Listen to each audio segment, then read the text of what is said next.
could tell us the reason for the redacted parts of the Daystar recordings that were released this week. Is it info on another case? Is it info on another minor? What if the trusted face of a major Christian network hid a darker reality behind the scenes? A former insider has spoken out on live television, making claims that challenge the polished image of Joni Lamb and the Daystar Network. The account points to fear, control, manipulation, and retaliation within a ministry built on faith-based values. Now, deeper questions are rising about power, silence, and what may have been hidden behind one of Christian media's most influential public platforms. Allegations of workplace retaliation. The shocking claims that have emerged from a former Daystar employee reveal a workplace steeped in fear and control. This insider exposed a pattern where dissent was not just discouraged, but actively punished through public humiliation and career destruction. Rather than handling disagreements professionally, the leadership is alleged to have employed harsh tactics designed to intimidate and silence anyone who dared to question authority. These accusations hint at a culture where loyalty was demanded at all costs, often at the expense of employee dignity and well-being. The former employee described how public shaming was a common weapon used by those in charge to keep employees in line. It wasn't merely about reprimand or termination. It was about stripping individuals of their pride and confidence in front of colleagues. Such tactics created an environment where fear dominated conversations and decisions. Employees learned quickly that speaking out could lead to severe consequences far beyond a simple warning. This environment reportedly fostered a climate of distrust and anxiety. Workers felt trapped, unsure if their next move might provoke retaliation. The line between spiritual mission and corporate control blurred, making it difficult for many to reconcile their faith with the toxic atmosphere. While Daystar publicly promoted Christian values of compassion and support, the reality behind the scenes appeared far darker. The whistleblower hinted that the extent of retaliation went beyond the workplace walls. After employees left the network, the harsh treatment allegedly continued, with smear campaigns designed to damage reputations and careers permanently. It was as if Daystar sought to send a message that dissent would follow former employees wherever they went. These efforts reportedly made it nearly impossible for some to find work again within their field.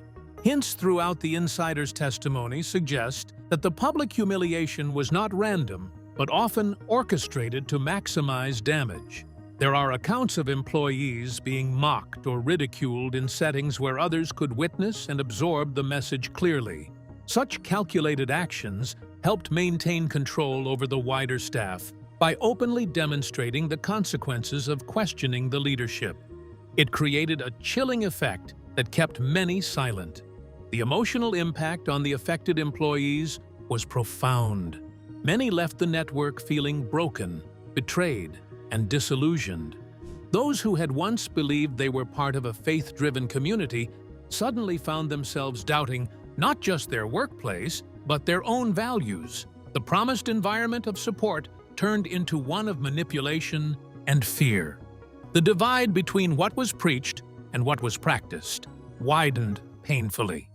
Despite these heavy accusations, the former employee's motivation to come forward was fueled by a desire for transparency and justice. They expressed hope that shedding light on these hidden practices might encourage change and accountability. Still, the full depth of these claims hints at a systemic issue, one that extends beyond a single incident or personality. The public now faces difficult questions about the true culture within the network. What emerges here is a troubling portrait of how power can be wielded within institutions that claim moral grounding. Yet, these unsettling allegations only begin to scratch the surface of the leadership dynamics involved, especially those connected to Joni Lamb herself. Understanding her role is crucial to grasping the full story at Daystar. The growing weight of accusations naturally leads to examining the individuals responsible for shaping this culture. Joni Lamb's role in leadership. Joni Lamb, co-founder of Daystar Network, has long been celebrated as a prominent voice within Christian media. Her public image is that of a devoted leader committed to spreading faith-based messages worldwide. Behind this positive reputation, however, former insiders paint a different portrait, one where Lamb is not just a spiritual figurehead, but an enforcer of strict control within the organization. This duality raises complex questions about her true influence and intentions. The whistleblower alleges that Joni Lamb was central to maintaining a leadership style rooted in fear and retaliation. Alongside her mother, she reportedly played a pivotal role in suppressing dissent and managing employee behavior through intimidation. This was no casual or detached oversight, but an active, hands-on approach to enforcing conformity. Those who did not align with the leadership's vision allegedly faced immediate and harsh consequences. One particularly disturbing account involved a former senior employee who, after dismissal, was publicly mocked by Joni Lamb and her mother. The employee had taken a job at a cosmetics counter, a significant change from her role at Daystar. Instead of privacy or respect, she experienced cruel remarks aimed at humiliating her in a public setting. This incident exemplified how power was wielded to degrade and discourage anyone who challenged the network's authority. Such public displays of shaming were reportedly not isolated, but part of a broader pattern. The leadership at Daystar, led or heavily influenced by Lamb, appeared to use these moments strategically to send a message to remaining staff. It reinforced that challenging the status quo could lead to personal and professional ruin. This level of control suggests an environment where loyalty was demanded and deviation was met with calculated punishment. Beyond direct interactions, the leadership's approach extended into systemic management practices. Reassigning employees who expressed disagreement to menial or degrading tasks was another means of punishment described by the whistleblower. These actions served to break morale and deter others from speaking up, effectively maintaining a top-down grip on the organization. The network reportedly prioritized control over compassion, significantly diverging from the charitable ethos Daystar publicly projected. For many at the network, Joni Lamb's leadership represented a paradox. While she was lauded for her contributions to the faith community, insiders recall a figure willing to leverage harsh measures to protect power and silence criticism. The influence of such leadership inevitably shaped the culture within the workplace, weaving fear into daily operations. This has left former employees deeply conflicted about their experiences. Understanding Lamb's role is essential to grasping why the network's internal culture allegedly became so toxic. It also raises vital questions about accountability within organizations that combine religious mission with corporate management.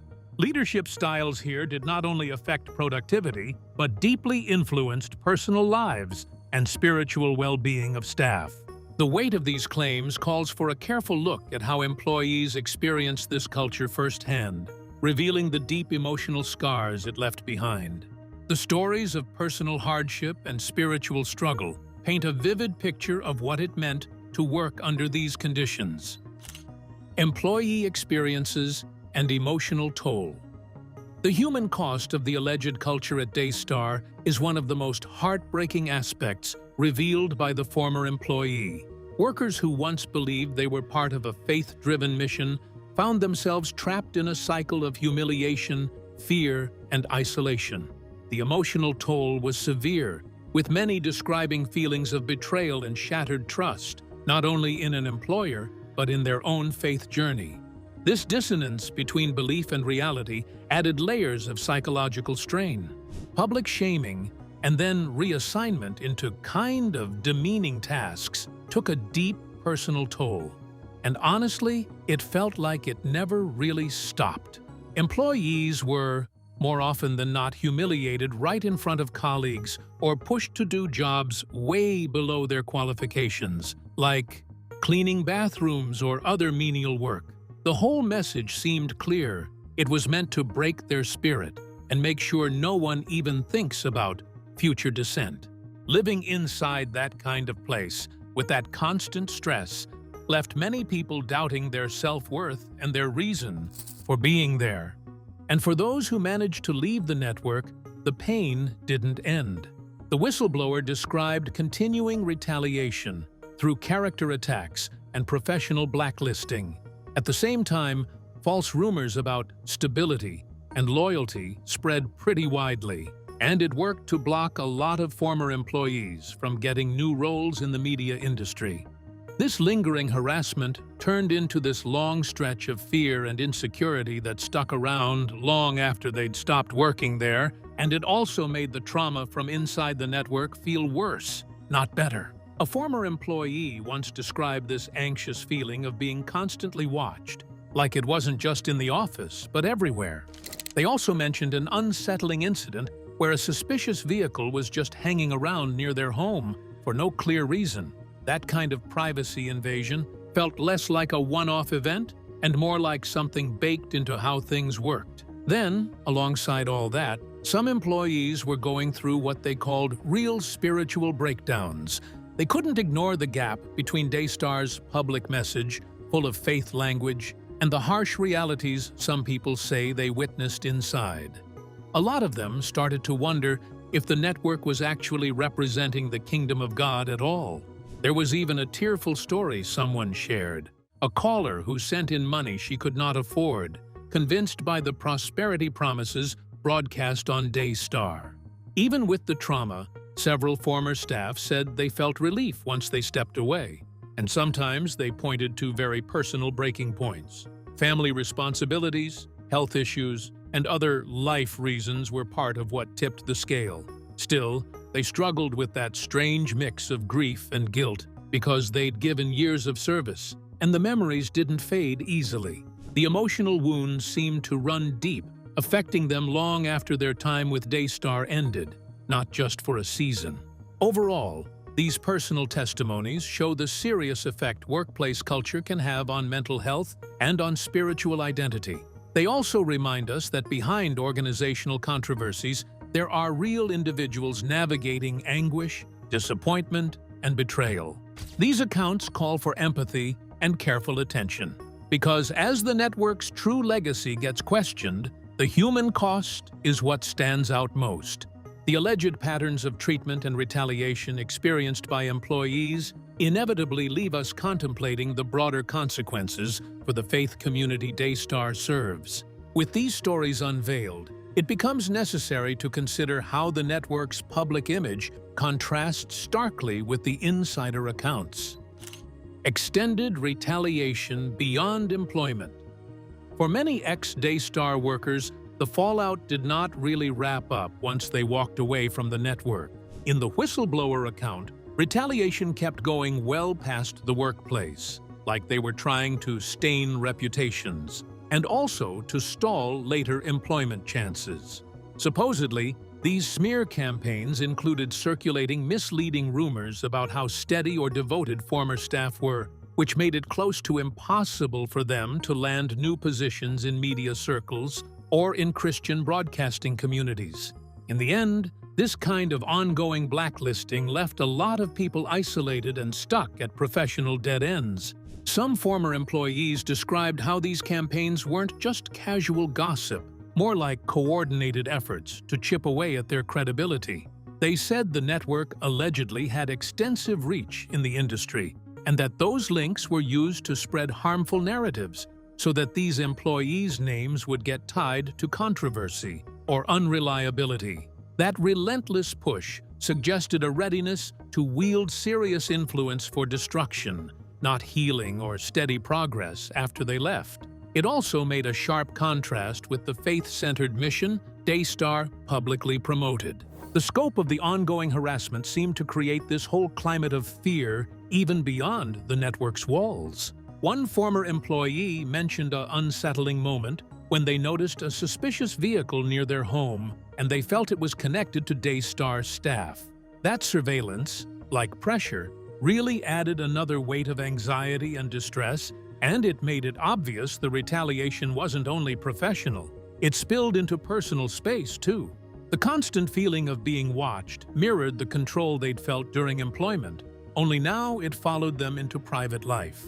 The whistleblower's account also kind of revealed that the culture of retaliation wasn't really spontaneous. It was more strategic, like by publicly and privately punishing former employees, the network sent this very clear warning to current staff about what happens if you speak up. This sort of calculated fear-mongering served as a means of keeping control, effectively shutting down dissent and leaning on intimidation to reinforce loyalty, which sounds almost mechanical when you put it that way.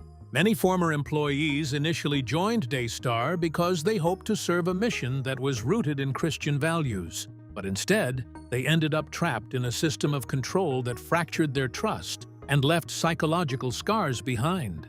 After they left, the harassment kept going, and that only deepened the feeling of betrayal. It also made it hard to bring the organization's stated beliefs into alignment with what actually happened. Their experiences really point to a big disconnect between faith on paper and what gets practiced in reality. Even while the network tried to silence critics, these revelations have sparked important conversations about power, accountability, and transparency. They push people toward a reckoning with the responsibility leaders have, not only during employment, but afterward too, holding on to influence, just to settle old scores or to intimidate former staff. It doesn't sit well with the grace and justice principles many faith communities claim to stand for. The contrast between this hidden environment and the network's outward message brings us to examine Daystar's public image and the reality insiders have revealed. The discrepancy between public image and reality. Daystar Network has long presented itself as a beacon of faith, hope, and Christian values, reaching millions with its message of love and spiritual encouragement. On the surface, it projects unity, compassion, and a mission to uplift audiences worldwide. Yet, the insider accounts paint a starkly different picture, one where the network's polished exterior masks a culture dominated by fear, control, and retaliation. This glaring disconnect forces us to question how an organization can claim such high ideals while allegedly engaging in deeply damaging internal behaviors. According to the whistleblower, the leadership deliberately cultivated an environment where loyalty was forced and dissent punished. This environment reportedly squashed creativity and honest dialogue, as employees feared speaking up or raising concerns. Instead of fostering growth and spiritual development, the culture led to silence, stagnation, and emotional distress. Such suppression contradicts the openness and grace that many believe faith-based organizations should embody. The alleged tactics of publicly humiliating employees, reassigning them to menial jobs, and orchestrating smear campaigns reveal a corporate culture more concerned with maintaining power structures than embodying Christian compassion. This practice of breaking down individuals rather than building them up raises troubling questions about the authenticity of Daystar's commitment to its stated values. The network's reputed mission seems at odds with these reported internal realities. This dissonance also affects public trust. Viewers who tune in for spiritual encouragement expect integrity both on and off the air. When stories of retaliation and manipulation surface, it undermines confidence not only in Daystar's leadership, but in the broader faith community that supports it. The allegations invite deeper scrutiny into how faith-based organizations are governed and held accountable in practice, not just in mission statements. Moreover, these revelations highlight the risks of concentrated power within religious media institutions. When leadership operates without checks or open dialogue, it opens the door to abuses hidden behind spiritual rhetoric. The experience at Daystar serves as a cautionary tale about how faith organizations must balance authority with transparency and accountability to prevent toxic cultures. Understanding the full scope of this situation underlines the urgent need for accountability and transparency, a topic that shapes the final part of this story. Accountability and the call for transparency. Accountability and transparency now kinda sit in the middle of the allegations orbiting Joni Lamb and the Daystar Network. When a faith-based institution faces claims of fear, control, and retaliation, it pulls up really serious questions about whether its leadership actually matches the Christian values it promotes. Viewers, donors, employees, and supporters are left trying to figure out how spiritual leaders are supposed to be held responsible when power is allegedly misused. Those who have spoken out showed a kind of courage, not just in words but by risking their reputations to share what happened and how it felt. Their accounts make a solid case for safer internal systems, where people can raise concerns without being pressured or intimidated, even in small ways. Real accountability is more than a public statement or a carefully worded mea culpa. It calls for leaders to admit problems, respond to the harmful patterns that keep showing up, and set safeguards in place so abuse doesn't just continue on, like nothing changed. And this issue doesn't stay put at Daystar. Lots of faith-based organizations blend ministry work with corporate power. And when that blend isn't properly overseen, authority can go unchecked. Independent advisory boards could help, alongside real whistleblower protections and straightforward complaint processes that people can actually use, not just read about. Those steps might rebuild trust and protect employees who otherwise have little leverage. Transparency is about telling the truth to the community, not hiding behind polished broadcasts or public relations gloss. Accountability isn't only punishment, it's also adjustment, restoration, and making sure daily actions match the values they claim they stand for. Whether Daystar will manage meaningful reforms is still uncertain, but the voices coming forward have already nudged faith media into a wider conversation about leadership, ethics, and truth itself. Today's story exposes the complex realities behind a network many trusted, revealing struggles with power and accountability. It reminds us how important transparency and integrity are in leadership, especially when faith is involved. If you found this eye-opening, please like and subscribe for more deep dives into stories that matter. Thanks for watching.